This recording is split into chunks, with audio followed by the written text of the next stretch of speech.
Friday evening to you. I'm 11 Live weather impact meteorologist Melissa Nord. I hope you have had a wonderful week. It's been a little bit of a cloudy, cold, gray week overall, and we're looking ahead to your weekend forecast. And unfortunately, for a lot of this weekend, the cloud cover, the chilly temperatures, it is still with us. So what you need to know about the weekend is, number one, the cold air not going anywhere. We're going to see afternoon highs remaining chilly, remaining below average, 40s and some 50s, but that is still below our average high for this time of year of 59 degrees. So we're also going to be tracking on Saturday a couple of showers, and I'll show you where I expect some of those to set up shop. And then for Sunday, if you're looking for sunshine, we're not going to have a blue sky day, but first thing in the morning, there will be briefly a moment of brighter skies, and that will be the probably brightest part of the entire weekend. We're going to have to wait until Tuesday of next week to see brighter skies than that. You can see radar and satellite from the last few hours this evening. We've had some rain showers over central and southern Georgia this afternoon. I'll actually take you into I'm going to pull back to our rain totals graphic. So this is going to populate here in a second. Let's see if it'll pull up. So, you know, we had rain totals generally from last night. Remember, the rain was moving in around between 7 and 10 o'clock yesterday evening. We were tracking that live on this live stream at 9 o'clock yesterday evening. But as I query some of these numbers, I mean, the totals were generally a third of an inch. Some of us got about a half an inch of rain. And this is, again, it moved in yesterday evening. So this is just 24-hour rainfall. We picked up a little bit before that 24-hour threshold. But this afternoon, where we've seen rain, so to speak, has mostly been across central Georgia and southern Georgia. There's been a few showers that were right around early this evening across some of our southernmost counties, but for the most part, we are cloudy, dry, and still feeling a little bit damp outside at times. There's a stream of moisture that's been working up along the I-10 corridor and up into southeastern Georgia throughout the day today. We saw one good push of that rain earlier. Now we're seeing more showers lifting north from New Orleans. And I just want to show you, between now and the end of the weekend, there's not a whole lot of rain to fall over North Georgia. There's very light accumulations, if any, for many of us. Where I do expect more consistent accumulation, that's going to be from Tallahassee over to Lake City, over to Jacksonville, and then southeastern Georgia, really Brunswick and Point South. Could get some rainfall totals around an inch, and that kind of wet pattern draped across the northern half of the Florida Panhandle, or rather peninsula, kind of cuts off at the Tampa metro area. So here in North Georgia, we don't expect any significant accumulation through the weekend, but I will be tracking some additional showers that will be possible. So I was kind of showing you this radar zooming out, and you see there's more rain pushing off towards New Orleans, lower Mississippi. Watch the forecast track as we go through the overnight. A lot of that pivoting into central and southern Georgia, but tomorrow morning it tries to make another run to the north. So it will probably make it to Macon. I'm not sure if we'll have much success in it making it all the way to the I-20 corridor, but we'll be watching that early in the day tomorrow. And then by tomorrow evening and overnight, we're finally going to see a little scouring out of this low-level moisture and cloud cover.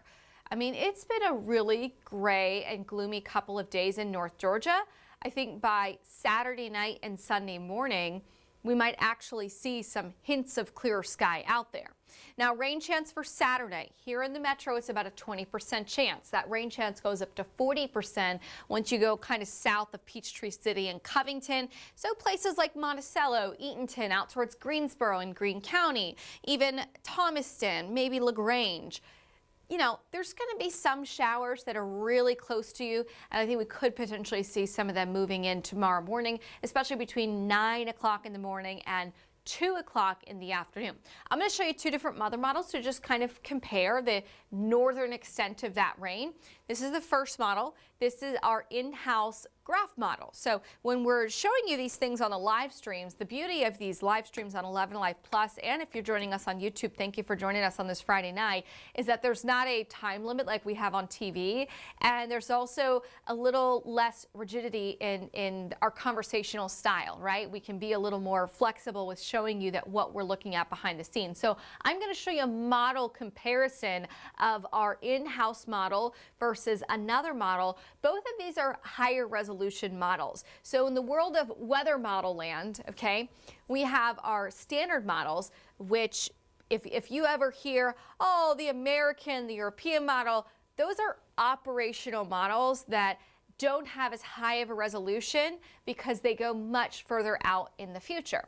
Now, they each have their own ensemble versions, which are, if you think about kind of, let's see, how can I put this way? You know the spaghetti models that we look at on the National Hurricane Center when we're looking at different hurricanes, and we have the spaghetti models, and they're closely clustered then, and then they get way further out down the line. Well, that's the chaos theory. So when we are talking about ensembles of different models, they are putting in slightly different starting conditions in the atmosphere, and they're running that information slightly differently. So the ensembles have like a different prism that they look through. Each of them looks through it slightly different. So when we look at the ensembles and the American and the GFS model and the Canadian model and all those are not high resolution. High resolution's like you put on a brand new pair of glasses, or you just upgraded your STV to an HD TV. And that's what these models are that I'm showing you.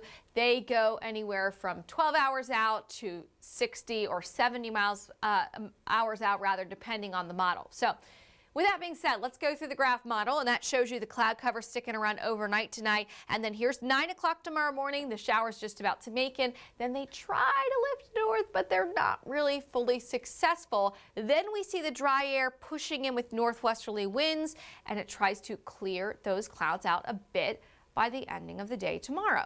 It brings in clear skies for some of us north of I-20 Sunday morning, and then very quickly the clouds are building back in Sunday afternoon, and watch the rain. It's coming back Sunday night through Monday morning. Some additional showers working in from the north and west, and even a few more showers into Monday afternoon. So that is our graph model. Now I'm going to show you a different model. This is called the HRRR model. This is the high resolution rapid refresh model. This one is tried and tested. It's a great model, and this one also shows that rain trying to nudge its way north a little bit on Saturday. So you can see here overnight the clouds are with us. There we go. You saw some hints of green going over the metro, and then for the afternoon, again, that rain finally pushes its way out, and these models are really coming into a better agreement about tomorrow evening, clearing those clouds out a bit, and with that we will start Sunday morning colder down in the mid-30s. Then the clouds make their comeback and thicken up ahead of that chance of some showers. So with all that being said, there's going to be some showers tomorrow by Macon. Those showers will probably not make it to Atlanta. There could be a few sprinkles, but not consistent rain. But to our south, Peachtree City, Covington Point, south of that and east of that, there could be a couple showers that are out there on your Saturday. For tonight, I have been watching cloud cover hanging stubborn and a lot of moisture in the air. And that moisture, if we have light enough winds, can cause fog development, okay? Now, I'm going to show you our relative humidity right now. It's 86% in Atlanta, 100% in Covington, 97% in Athens. With all that being said, the air is saturated. So we have this low cloud deck and some mist developing in some areas, and in other areas, this is going to be a little bit foggy in the overnight, but it may not be widespread everywhere. So that's one of the things that we're looking at. I just want to show you our current temperature in Atlanta. This tower camera is up in the clouds, so we cannot see the skyscrapers of the city skyline. But what you can see is that the dew point's 41, the temperature's 45, northwest winds are still 6 miles an hour.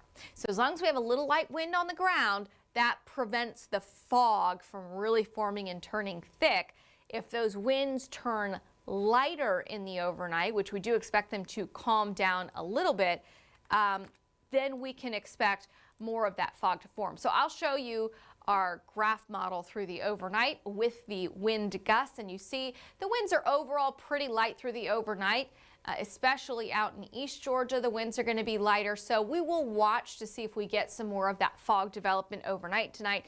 Regardless, it's going to be cloudy, and it's not really cold outside by December overnight standards, but it has that kind of damp feeling outside where you just kind of feel cold as you step out because there's a dampness in the air. Temperatures tonight going to be in the 30s north and west of Atlanta. We will see some mid-30s in the North Georgia mountains, and then for Atlanta itself will be around 42 degrees. Now, with that being said, let's take a look at some of our tower cameras to check on the fog development. And earlier, right at sunset, we saw these low clouds blocking the tops of the King and Queen building here. This is our Northside Hospital camera, Sandy Springs, top side of the perimeter at Georgia 400. And you can see we don't have fog, we just have a lot of cloud cover there. Let's check out another camera. This camera coming in from Blue Ridge. It looks pretty with all the holiday decorations there, but I'm watching in the background. And in the background, I see the low clouds off in the distance. So in the mountains, especially the better protected valleys that don't have breezy winds at all, the winds can turn very calm in those valleys. And we can often on nights like this see fog developing and becoming quite dense. So I know that you don't see in a lot of these cameras fog itself, but I think as we go through the overnight, there is going to be some of that patchy fog. Now in Rome, that's been a little more protected. That low-lying kind of wedge of cool dampness scoured out northwest Georgia first today, and then it hung around in places like Athens. So you can see at our camera in Rome, which is in Floyd County in northwest Georgia, we're cloudy, but we're dry. Now we've got a bit of a light breeze, so in a place like there, I really do not expect us to see any of that fog development. I want to show you a couple of other cameras from across North Georgia. We have a lot of different cameras. I'm going to show you Echo Park Speedway down in Hampton and Henry County. It looks like we have a little bit of fog development there. Now we're also getting blinded by the lights a bit. So it's a bit difficult to see. I will take that camera and spin it around so we have a slightly better vantage point just to see if there is really fog development or if it's just the lights. Those lights are pretty brutal. Also, our lens of our camera, I've been noticing, is slightly dirty right now. It's slightly dirty. Okay, so not as much fog, more low clouds that are out there right now. We will take a look next at our camera on top of Truist Park. They have had the lights on at Truist Park, even though the baseball season has been over. But what you do see there is a little bit of that mistiness and fogginess in the air over Truist Park. Now, that camera is not as dirty as our camera at Echo Park Speedway. I am going to take it and I'm also going to turn it around because when I'm looking at these conditions outside, I want to see it from many different vantage points and camera angles. So it almost looks like misty over there. Oh yeah, we got some foggy, misty stuff. Yes. This is foggy, misty stuff developing over Truist Park. You see, that's just, we're kind of like almost up in the clouds. So it didn't look bad from our camera in Sandy Springs, but here at the Cumberland interchange, okay, on the other side, just like a 10-minute drive west of where the other camera was from Northside Hospital, I'm seeing that low cloud deck and I'm seeing a little bit of fog developing here as we approach 10 o'clock tonight. We're right now 9:14 at night. So we're definitely watching that. I don't think it's a steady rain, but it could be a little bit misty up there as well. I'll take you then to our camera, and then I promise we'll get to the rest of the weekend forecast and kind of recap it for you. But since we have the time, let's check out our camera by Mercedes-Benz Stadium. This is our camera on top of Georgia Tech. It kind of looks a little bit hazy in the background, but we don't see any of that fog right on the ground. I'll also show you our camera in Noonan, and that one also shows the low clouds, but it doesn't show the fog on the ground. So a few of us are seeing it. It's not widespread, and for the overnight, some of that patchy fog could continue all the way through first thing tomorrow morning. And if you do wake up with fog, it's going to slow down the temperature warming trend for tomorrow. When you have fog, you don't get any of that solar radiation down to the ground heating us up. All right, so tonight we're down in the 30s. Tomorrow we have clouds the first half of the day, through the mid-afternoon. Then we should start to see, especially in far north Georgia, some of that cloud cover thinning out before sunset. But it's still chilly out there. If you're tailgating ahead of the SEC championship game at Mercedes-Benz Stadium, well, it's going to be chilly. Temperatures are in the 40s. I feel like it is a good chilly day too. You know, chilly temperatures, clouds around. We do have that slight chance of a shower. But notice there by 5 o'clock tomorrow, some hints of brighter sky moving in. So again, the end of tomorrow through first thing on Sunday morning, we're going to see that cloud cover thinning out. That will allow for more of that heating from the day to escape the atmosphere Saturday night and Sunday morning. So colder Sunday morning than what it will be tomorrow. We'll drop down to 36 in Atlanta, low 30s in those outlying suburbs, and I do expect some sub-freezing or below freezing temperatures up across the North Georgia mountains. Sunday afternoon, as long as we see that first half of the day, some brighter skies, that should get us a better boost on the warming trend. I'm going for a high of 54 on Sunday, and then we generally stay cool to start next week. There are a few more showers building in Sunday night and Monday, which I showed you on the forecast track a few minutes ago. Just know once we get past that, we're going to get a few days of a break here in North Georgia.